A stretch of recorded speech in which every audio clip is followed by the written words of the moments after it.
সবজি খেতে পছন্দ করে না এরকম মানুষ যদি থাকো, তাহলে অবশ্যই এই রেসিপিটা একবার ট্রাই করো। এই রেসিপিটা খেলে কিন্তু সবজিও খাওয়া হবে।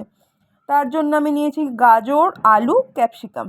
এবার তোমরা চাইলে বিট নিতে পারো। যাই হোক, সব কিছু নেওয়ার সাথে সাথে আমি কিন্তু ময়দাটাও মেখে নিয়েছি, যেমন লুচি মাখা হয় আর কি।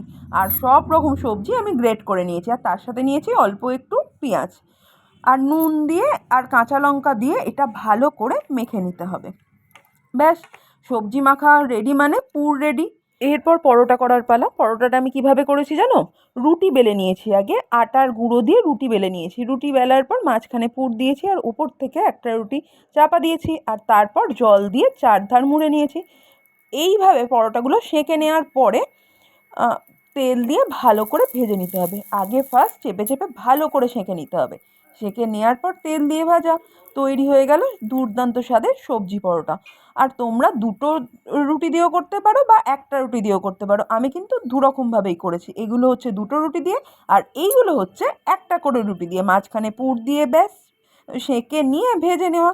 দুর্দান্ত স্বাদের পরোটা রেডি। আর এটা তুমি সস, ধনেপাতার আচার যা দিয়ে খেতে চাও খেতে পারো। দুর্দান্ত স্বাদের। কেমন লাগলো অবশ্যই জানিও।